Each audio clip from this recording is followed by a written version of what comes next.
तो अभी मैंने 2025 का एक हॉरर मूवी देखा जिस मूवी का नाम है आई फॉर एन आई। जो मूवी पूरी तरीके से मास्टरपीस तो नहीं है, लेकिन ये मूवी उतना भी बुरा भी नहीं है। मतलब अच्छी तरीके से तुम इस मूवी को देख सकते हो। कहानी की शुरुआत में हम लोग एक औरत को देख पाते हैं जिसकी नाम होती है मैं यहाँ पर सपना देख रही होती है जो अपने ही स्कूल के होती है। वो अपने स्कूल के स्टेज के ऊपर डांस कर रही थी और मानो कि ये सपना वक्त के साथ और भी ज़्यादा डरावना होता जा रहा है। और एक टाइम पर जाकर मैं डांस करते करते अचानक हवा में उड़ने लगती है और फिर अचानक गिर जाती है और स्टेज तोड़कर नीचे चली जाती है, मानो कि वो यहाँ पर ही मर चुकी है। और इसी टाइम पर उसकी नींद खुल जाती है और जब नींद खुलती है तब उसके आंखों पर आँख ही नहीं थी, मतलब उसके दोनों आँखों को कोई नोच लिया था। इसके बाद बीत जाता है बहुत सारा वक्त और हम लोग प्रेजेंट टाइम पर लौट कर आते हैं जहाँ पर एना नाम की एक बच्ची इसी घर के सामने आती है। दरअसल एना न्यूयॉर्क में रहती थी और हाल फिलहाल में उसका दोनों पेरेंट्स की ही कार एक्सीडेंट में डेथ हो चुकी है। इसके कारण से एना अपने ग्रैंड माँ के घर पे रहने आई है और उसके ग्रैंड माँ मे नाम की वही औरत होती है जिसकी बहुत मिस्टीरियस तरीके से दोनों आंखें खो चुकी है। लेकिन एना की नानी कभी भी एना के डैड के साथ नहीं मिली है। तो यहाँ पर एना को उसकी नानी काफ़ी अजीब लगती है और उसकी नानी होती भी काफ़ी अजीबोगरीब। खैर, एना की नानी पूरी तरीके से ब्लाइंड होने के कारण से सीढ़ी के ऊपर एक मशीन है जिसके मदद से एना की नानी ऊपर आया जाया करती है। इसके बाद एना की नानी एना को उसका कमरा दिखा देती है। एना अपने कमरे पर आने के बाद अपने कमरे को थोड़ी सी साफ करती है, थोड़ी सी रेस्ट करती है। उसके बाद जब बाहर जाती है और बाहर से उसके नानी को देखती है टीवी देखते हुए, तो यहाँ पर एना अपने नानी को खिड़की से बहुत ही अच्छी तरीके से देख रही थी।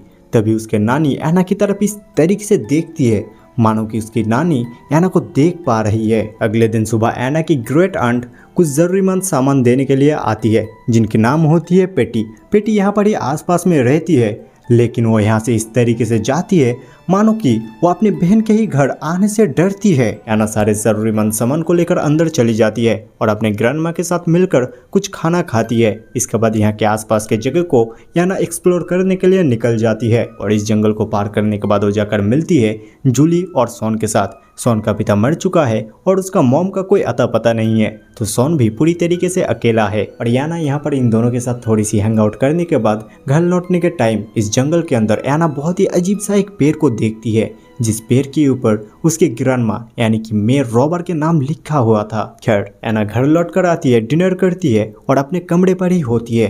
तभी वो कुछ अजीब सा चीज़ों को नोटिस कर पाती है, जैसे कि उसका ग्रैंडमा एक घर में जाकर कुछ तो रिचुअल कर रही थी और क्यू होल के अंदर से एना जब देखने की कोशिश करती है तभी उसके ग्रैंडमा को तुरंत ही पता लग जाती है और वो आकर दरवाज़ा खोल देती है और इस तरीके से एना बहुत ही ज़्यादा डर जाती है। खैर, यहाँ पर एना पूरी तरीके से शांत होकर खड़ी हो जाती है। इसके कारण से उसके ग्रैंडमा को पता नहीं लगती है कि यहाँ पर एना है और फिर से अपने रूम में चली जाती है और वही सारे रिचुअल करने लगती है। फिर जब सुबह होती है तब एना को 1973 की एक एल्बम हाथ लग जाती है और यहाँ पर बहुत सारे लोगों का तस्वीरें थे, लेकिन यहाँ पर मे रॉबर्ट्स के फोटो नहीं थी। और इस एल्बम के आखिरी में एक नोट मिलती है जिस नोट को पेटी ने लिखी थी अपने बहन के लिए। और इस नोट में ऐसी कुछ लिखी हुई थी मानो कि मे रॉबर्ट्स अपने स्कूल में ऐसी कुछ करी थी जिसके कारण से वो अपने स्कूल से पूरी तरीके से सस्पेंड हो चुकी थी और इसी चीज़ पे पेटी बहुत ही ज़्यादा खुश थी। तो एना को अब सारे चीज़ों का जवाब उसकी ग्रैंड आंट पेटी ही दे सकती है।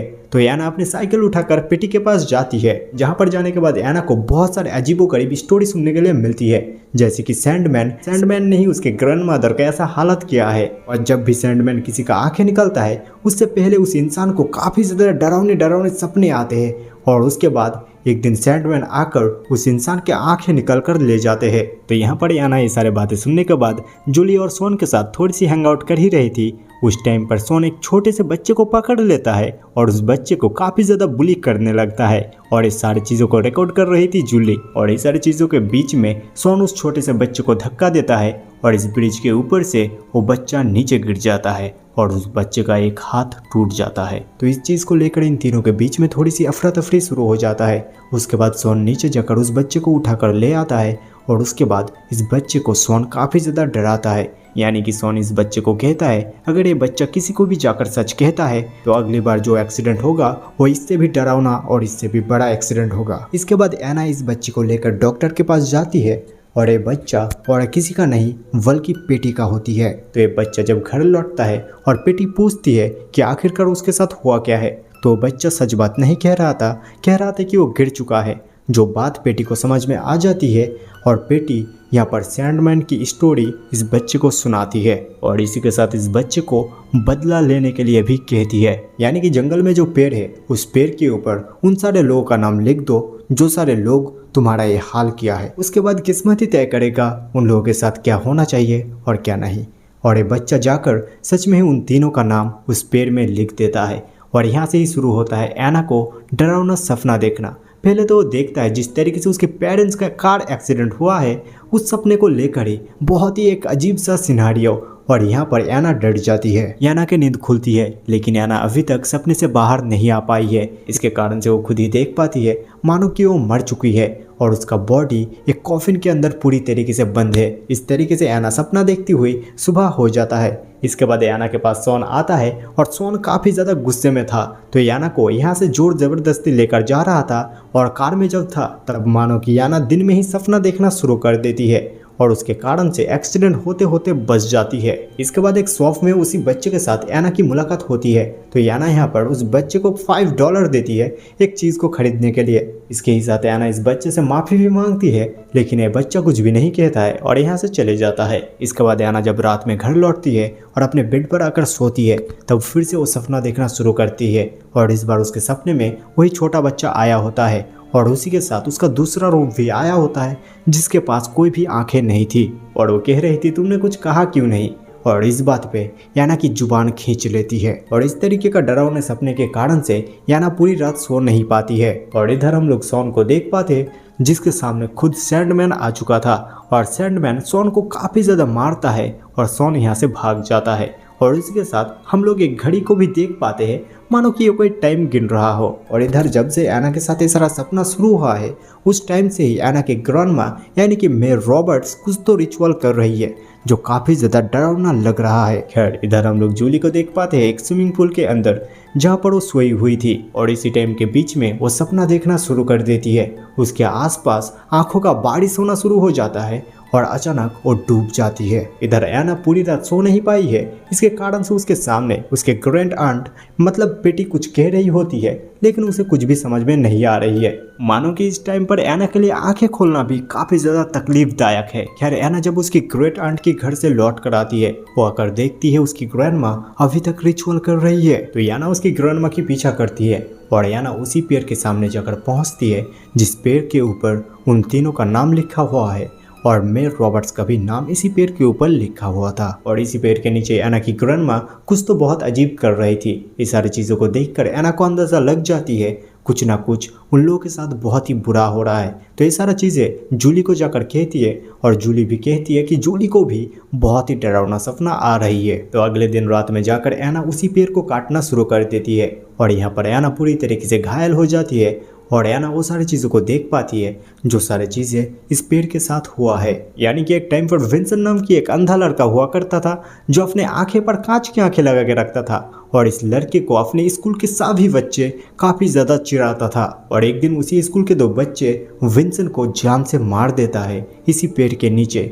उसके बाद विंसन की आत्मा इसी पेड़ के जड़ के साथ पूरी तरीके से मिल जाता है और जन्म लेता है सैंडमैन जो कमज़ोर को बदला लेने में सहायता करता है। खैर अगले दिन सुबह जूली और सॉन को एना मिलती है और यहाँ पर सॉन एना के ऊपर काफ़ी ज़्यादा गुस्सा था, तो सॉन यहाँ पर ये दोनों के साथ ही बहस करने लगता है और इस पेड़ के सामने आकर इस पेड़ के ऊपर सुसु करने लगता है। और यहाँ पर आ जाता है सैंडमैन और यहाँ पर सॉन की दोनों आंखों को सैंडमैन निकाल लेता है। इधर रात में एना और जूली एक साथ मिलकर सपने के अंदर जाती है और यहाँ पर जाकर एना को पता लगती है टाइम के बारे में कि उसके पास अभी भी टाइम है सारा चीज़ों को ठीक करने के लिए। तो ये सारा सपना देखते हुए सुबह हो जाता है, तो एना सुबह उठकर अपने ग्रैंडमा के पास जाती है और उधर जूली बाथटब में नहाने के लिए जाती है और वहाँ पर वो सपना देखना शुरू कर देती है। और इधर एना पूरी रात सोई नहीं है, इसके कारण से वो यहाँ पर गिर जाती है और इस बात पे उसकी ग्रैंडमा थोड़ी सी भी सरप्राइज नहीं होती है, बल्कि एना की दोनों टांग को पकड़कर उसे खींचते हुए ऊपर ले जाती है और यहाँ पर सैंडमैन के साथ मिलकर कुछ रिचुअल करने लगती है। और यहाँ पर ही हम लोग को पता लगता है दरअसल उसकी ग्रैंडमा उसके आंखों को वापस पाना चाहती है और इस चीज़ को करने के लिए वो सैक्रिफाइस करने वाली है याना की दोनों आंखों को। खैर यहाँ पर याना सोई है, इसका मतलब याना अपने सपने में होती है जहाँ पर याना पता लगाने की कोशिश कर रही है कि किस तरीके से सारा चीज़ों को ठीक कर सकती है। तभी यहाँ पर उसे एक किताब मिलती है जहाँ पर लिखा हुआ था आँख के बदले आँख, हाथ के बदले हाथ, चेहरे के बदले चेहरे। इसका मतलब जो भी देना है उसके बदले उसी चीज़ का ज़रूरत पड़ने वाला है। और इस चीज़ को जानने के बाद ही एना की आंखें खुल जाती है, तब वो अपने आप को वधा हुआ पाती है। और यहाँ पर एना की जूली भी मदद नहीं कर सकती है क्योंकि जूली का आंखें उसके बाथटब में ही निकाल लिया गया है। खैर यहाँ पर एना अपने ग्रैंडमा से छूटने के लिए एक कांच की बोयम से उसकी ग्रैंडमा को मारती है और यहाँ से भागने की कोशिश करती है। तब भी उसकी ग्रैंडमा फिर से उसे पकड़ लेती है और इस सारे चीज़ों के बीच में एना एक छोटी सी कैंची उसके ग्रैंडमा की आंखों पर घुसा देती है और यहाँ से भागने के लिए एना कामयाब हो जाती है। एना जाकर एक छोटी सी हैमर लेकर अपने हाथ को तोड़ने लगती है जिस तरीके से उस छोटे बच्चे का हाथ टूटा था। और यहाँ पर एना पूरी तरीके से महसूस कर पाती है उस छोटे बच्चे की तकलीफ को। तभी यहाँ पर इसी घर में पेटी आती है और पेटी आकर देखती है मैं जमीन पे पड़ी हुई है, तो मैं को यहाँ पर उठाती है और मैं फिर से उठकर फिर से सीढ़ी से गिर जाती है। तब जाकर पेटी यहाँ पर उसकी बहन यानी कि मैं के पास जाती है और जाकर उसके अंदर जितने भी सारे एंगर थे, जितने भी सारे हेटनेस थे अपने बहन के खिलाफ, वो सारी चीज़ों को कहती है। और तभी यहाँ पर मैं अपनी बहन यानी कि पेटी की बाल को पकड़ लेती है और उस कैंची को उसकी बहन के आंखों पर घुसा देती है और यहाँ पर पेटी अपनी एक आंख को पूरी तरीके से खो देती है। और इधर एना पूरी तरीके से श्राप से मुक्त हो चुकी है, इसके कारण से उसके दोनों आंखें भी उसके पास सही सलामत है। और यहाँ पर ही इसी स्टोरी का एंड होता है और आपसे मिलता हूँ मैं दूसरे वीडियो पर।